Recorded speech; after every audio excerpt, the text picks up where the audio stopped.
Society defines racism by its loudest moments, the explosive, overt acts of hate that make the evening news.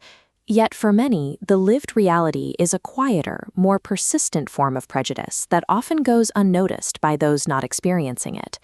Psychologist Dr. Shungu Hilda M'gadzah identifies this experience as a million little cuts. It is a concept that captures the precise mechanism of everyday systemic bias. This diagram illustrates the mechanics of that erosion. A solid geometric shape, representing a person's identity, is struck by a continuous, rapid stream of tiny particles. These impacts cause microscopic fissures to form across the surface.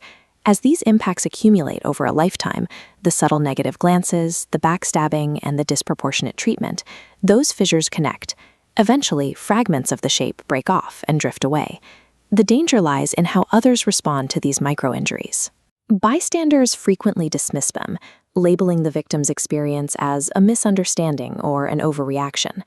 This dismissal creates what Dr. M'gadzah calls a deafening silence. It leaves the individual to process the psychological weight of the injury in profound isolation. Dismantling systemic racism requires looking past explosive events to address the daily, microscopic erosion that actually sustains the system. Moving from the abstract to the workplace, we can identify the specific actors who inflict these cuts. The dismissive professional is often a person in authority who uses their position to invalidate a marginalized person's reality and professional contributions. Then there is the manipulator. In one instance, a colleague faked a fearful tremor during a meeting, a calculated use of the angry black woman trope to undermine a manager's authority and cast her as a threat. We also see the false ally. These individuals reside in what Dr. M'gadzah calls caves of privilege, wearing masks of tolerance while exploiting black labor or claiming credit for work they did not do. These behaviors work to diminish the victim's sense of self, creating professional barriers that prevent them from reaching their full potential.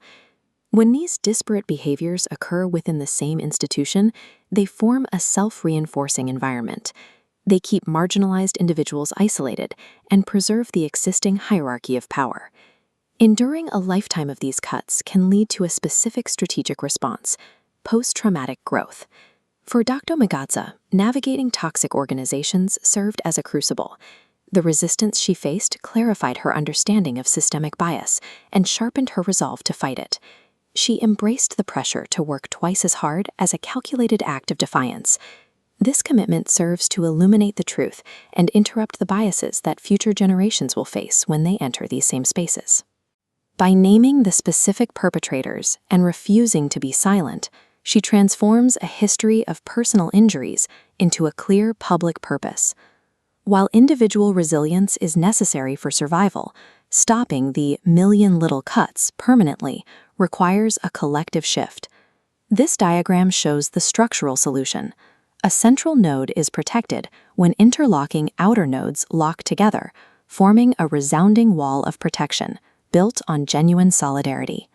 As the barrier pulses, it actively repels projectiles, an uncompromising no to hate, discrimination, and masks of tolerance. This resistance creates space for an affirmative future, a collective yes to active inclusion, empathy, and workplaces that recognize the value of every individual. Individual resilience ensures survival, but dismantling the architecture of everyday racism requires a community that replaces silent complicity with a vocal protective shield.